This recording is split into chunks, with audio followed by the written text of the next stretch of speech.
Section 11 of British Seabirds by Charles Dixon. Chapter 8 Migration on the Coast. In order to make the subject of bird life on the coast complete, it is necessary for us briefly to sketch the phenomenon of migration as it may be studied on the shore. A person could select no better situation for the observation of this grand avian movement than the coast. Unfortunately, however, all coasts are not equally favoured in this respect, and unless a proper selection of locality be made, the observer in quest of information will meet with nothing but disappointment. Unquestionably, the best portion of the British coastline for the study of bird migration is that washed by the German Ocean and the English Channel. The western districts are everywhere less favourable than the eastern, due partly to their much more isolated position and the wider extent of the frontier seas. Two reaches of the British coast deserve special mention for the numbers of migrant birds that frequent them. These are the coast between the Humber and the Thames, and the seaboard of Hampshire, Sussex, and Kent. The observer of migration on the coast will do well to bear in mind the following facts. Many birds do not absolutely confine their flight to the indentations of the coast, but fly from one headland to another, so that on the coast of the intervening bays but little migration may be witnessed. Headlands appear everywhere to be exceptionally favourable points for observation. Rock-bound coasts, again, are not so much frequented by migrants as those that are low-lying, or present a considerable area of beach, whilst there is some evidence to suggest that where the shore is composed of cliffs falling sheer to the water, fjords and river valleys are exceptionally favoured. During the migration period, both in spring and autumn, the early hours of morning, or the dusk of evening, will be found to reward observation best. Due regard should also be paid to the direction of the wind, and the prevailing state of the weather, a change in either being often followed by migratory movement. A very large percentage of the birds described in the present volume are migratory, although the seasonal movements of many of the species cannot be remarked, to any great extent, by the wanderer along the coast. Such thoroughly aquatic species as the auks, the petrels, the divers, and the grebes, move south or north, according to season, some distance from the land, and it is often only by the chance of rough weather driving these birds near to the land that we are enabled to learn that their migrations are in progress, or that certain species have once more returned to our area for their winter or summer sojourn therein. The ducks, geese, and swans are birds of migratory habits, and in certain localities much of their seasonal movements may be observed from the shore. Then again, the gulls and terns, although often migrating some distance from the land, may not unfrequently be seen passing up or down the coast on passage. This is especially the case with the black-headed gull and the various species of terns. These birds are often seen, in spring and autumn, in flocks of varying size, flying north or south, close inshore, fishing as they go, sometimes remaining a day here or there, where food chances to be plentiful. The migrations of certain species of land birds that reside in littoral districts are also pronounced and regular, and easily remarked along the coast, the arrival and departure of martins and swallows being a specially interesting feature. But the most remarkable birds of all, so far as concerns migration, are those to which our second chapter is devoted, viz., the plovers and the sandpipers. Perhaps in this group more than in any other, the habit of migration is most strongly displayed. The journeys some of these birds undertake in spring and autumn can only be described as marvellous. The sanderling breeds in the North Polar Basin, and in winter is found in the Malay Archipelago, in the Cape Colony, and in Patagonia. The Knot has a similar distribution in summer, but in winter visits such enormously remote localities as Australia, New Zealand, the Cape Colony, and Brazil. Well may these little birds excite exceptional feelings of interest in the observer who watches them, each recurring season, running blithely over the sands and the mud-flats when he remembers the distances they travel. But migration on the coast is by no means confined to the birds that habitually reside upon it. All the migratory species that dwell in inland districts must pass the coast on their annual journeys in spring and autumn. At these seasons, in suitable districts, of which we have already indicated the most favourable for observation, birds may be watched day after day, and week after week, entering our area to render summer glad with their cheerful presence, passing along our shores to yet more distant destinations, or departing in autumn for warmer lands and summer skies. Many of these birds, of course, enter our islands during the night, and thus escape observation. Many others, it may be, pass to inland haunts by day, but without alighting upon the coast at all, flying at altitudes which render their identification, or even detection, impossible. But then there are many more, and especially in autumn, when the flight is generally far more leisurely than in spring, which crowd upon the coasts, or pass along them, within easy view of the most casual scrutiny. It may here, perhaps, be advisable to allude to the general order in which migrations usually appear upon the coast. Of course, it is utterly impossible, within the narrow limits of the present chapter, to enter very minutely into the many and intricate phenomena connected with the migration of birds. The reader anxious for further and more detailed information on this very interesting subject may be referred to the present writer's works upon migration, and to that on the birds of Heligoland, by Herr Gatke. Now, as regards to the actual order of appearance. In spring, the observer will almost invariably find that the adult males are in the van, the females are the next to arrive, whilst the young of the preceding summer, and the more or less weakly individuals, bring up the rear. Many of these young and sickly birds pass the summer far south of the usual breeding grounds, so that it is by no means an uncommon thing to find individuals of certain Arctic nesting species frequenting the British coast throughout that season. The presence in our area of these northern birds during summer has not unnaturally led to the supposition that they actually breed there. In autumn the order of migration is, to some extent, reversed. At that season a few old birds of either sex are the first to arrive, sometimes preceding, and always invariably accompanying, the flights of young birds, which are then moving south. Many of these young birds start off from their birthplace almost as soon as their wings are strong enough to bear them, and individuals of certain Arctic species have been met with on our coasts with particles of the down of their nesting plumage still adhering to their feathers. The adult males come south next, the females following, and last of all come the cripples and the weakly, the individuals that have been retarded in their flight by accidents of various kinds, such as the loss of wing feathers, by deformities, or by disease. The observer on the coast will also remark considerable diversity in the social or gregarious tendencies of these migrants. Some migrate gregariously in numbers that are as unaccountable as the pebbles on the shore. Others journey in family parties, in small flocks, or even singly. The migration of each species is usually remarked by the appearance of an odd bird or two, then the numbers increase, perhaps with 2 or more great rushes when the flight of that particular species becomes exceptionally marked, the migration then gradually falling off almost, if not quite, as imperceptibly as it commenced. We now propose briefly to sketch a few of the more salient features of migration on the coast, during spring and autumn. If the weather be favourable, the spring migration of some birds commences in February. The species moving at that early date are birds that we have in the British Isles all the year round, such as thrushes, hedge sparrows, titmice, wrens, finches, buntings, jays, rooks, and carrion crows. The difficulty in distinguishing migrating individuals from these species from others that are sedentary is sufficiently great to render the movement unseen, except perhaps to experts, or to the keepers of light vessels off the coast. The observations of these men, however, prove that these birds actually pass from our islands to the continent from that date onwards. These birds all migrate nearly due east. The next birds to leave their winter quarters in Britain are those whose line of migration extends north east, and amongst these we must include such familiar species as blackbirds, robins, goldcrests, greenfinches, chaffinches, starlings, hooded crows, jackdaws, ringdoves, and lapwings. For quite a couple of months these species continue to leave us for continental breeding grounds, and their presence on the coast, during early spring, is an unfailing sign of their departure.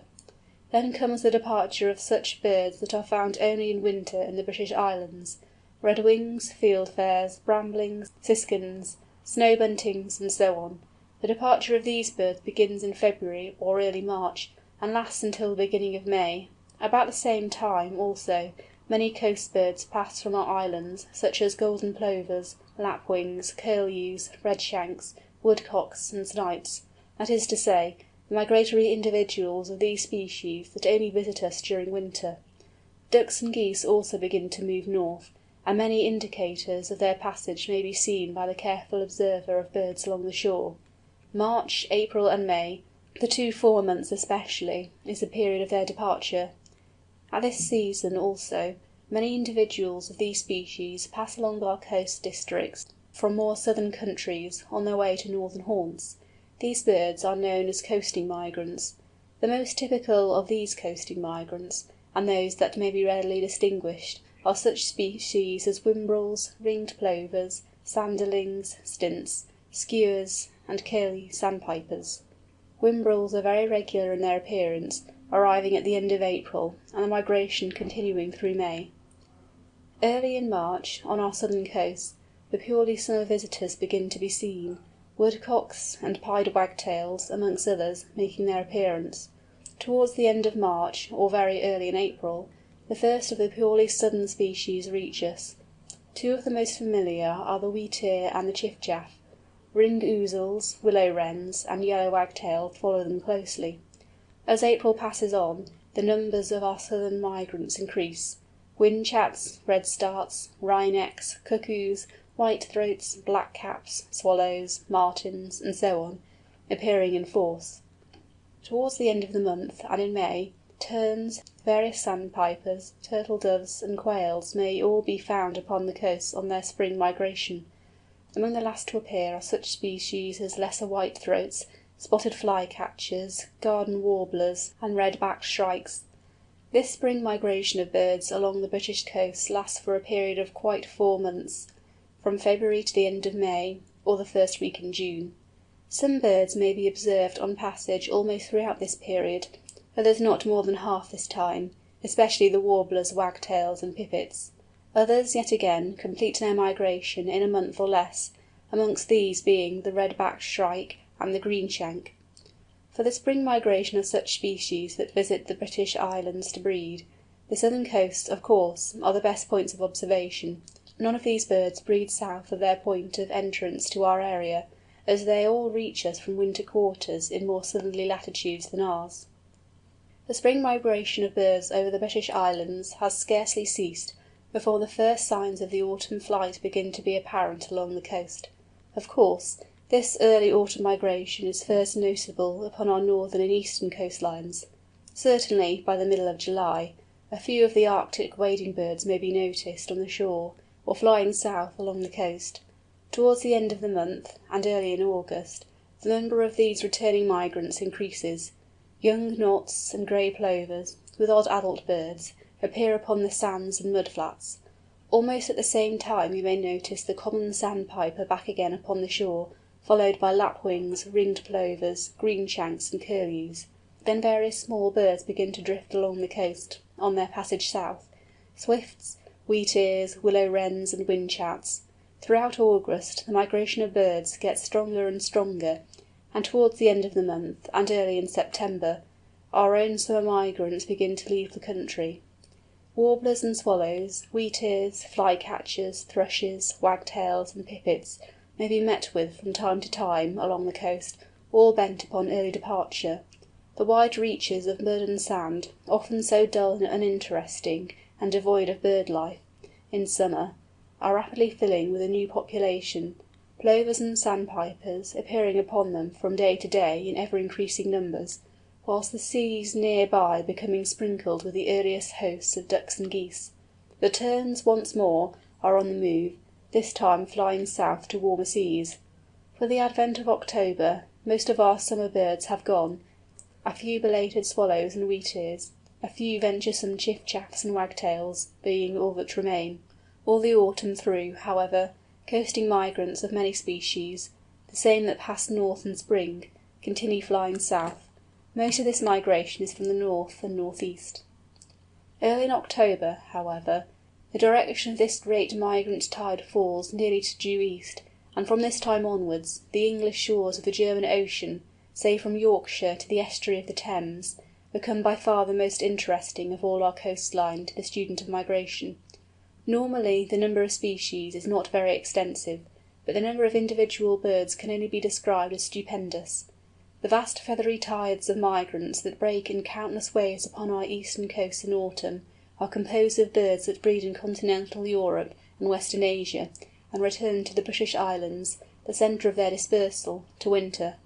The mighty inrush of birds must be seen to be properly appreciated. For days, for weeks, the wild North Sea is swept by these migrating myriads. By day, by night, the feathered hosts pour in, the bulk of the migrants being composed of such birds as starlings, larks, goldcrests, thrushes, finches, rooks, and crows. Some idea of their numbers may be gained from the fact that these waves of birds often strike our coastline simultaneously, north to south, for hundreds of miles. Waves of goldcrest have extended from the Faroes to the English Channel. Larks for weeks have poured in successive waves, by day and night. The hooded crow is another species that crosses the North Sea in myriads every autumn. This bird prefers to migrate by day, and appears to do the journey across in an astonishing short time. Starlings, again, often migrate across in a succession of clouds, which defy all attempts to estimate their numbers. This migration of birds, say, on the coasts of Lincolnshire and Norfolk, is one of the most fascinating sights the shore can yield. To be out by dawn on the crisp October mornings, and to watch the vast inrush of birds to the English coast for hour after hour, is a treat no lover of birds can fail to appreciate. Here and there the sea banks and the rough saltings are strewn with birds skulking and resting amongst the grass, or in the hedges, that have made the passage to the North Sea during the previous night, and are soon about to pass inland. Tired woodcocks rest reluctantly from the dry grass in the hedge bottoms. Hooded crows in companies are hungrily feeding on the mud flats. Goldcrests, perhaps, are swarming on the thorn bushes. Overhead, skylarks are arriving in countless numbers from over the sea, often breaking out into gladsome song as soon as the welcome land is reached; whilst rooks, ringdoves, jackdaws, and finches of various species arrive from time to time. This state of things continues through October and well into November, a steady influx of birds from time to time culminating in an overwhelming rush. It should also be remarked that in some years birds are more numerous than others, and the duration of the migration of any particular species varies a good deal, sometimes lasting but a few weeks, sometimes as many months. The autumn migration of birds lasts for about 5 months, beginning in July and continuing to November. Of the two seasons of passage, perhaps the autumn movement will prove the most interesting to the ordinary observer of bird life on the coast. Birds are much more numerous in autumn, and travel slower. The movements of birds during winter along the coast are also intensely interesting, but this scarcely comes within the scope of the present chapter. We cannot well conclude this brief account of bird migration on the coast without some allusion to those perils which beset the birds on their journeys, and which arise principally from lighthouses and light vessels. Vast numbers of birds kill themselves every spring and autumn by striking against these gleaming beacons of the coast. From this great mortality, however, naturalists have learnt much concerning the annual movements of birds, for the records kept by our light men, extending, as they do, over a number of years, of these fatalities and periodical visits of migrants, are most instructive and suggestive. Some of the scenes witnessed at these lighthouses and vessels, during the seasons of migration, especially in autumn, are intensely interesting. These beacons are most fatal during cloudy weather. Few birds strike on clear and cloudless nights. Odd birds are continually striking against the lanterns. Now and then, however, there come nights when birds swarm like bees round the lamps, and kill themselves in thousands by striking against the glass, sometimes with such force as to shatter it to fragments. The illustration at the head of the present chapter also shows another peril of migration. Many nets are placed on the shores of the Wash, and great numbers of birds are, or used to be, caught during the autumn months. Information, however, has recently reached me that the birds are learning, by many years' experience, to avoid these snares, and flying over instead of through them, and that nothing like the numbers are caught nowadays. 15 years ago thousands of birds must have been taken in these nets. Another peril of migration is the danger of losing the way. Many young and inexperienced birds go astray each autumn, and the British list contains the names of numbers of rare species that visit us on abnormal flights.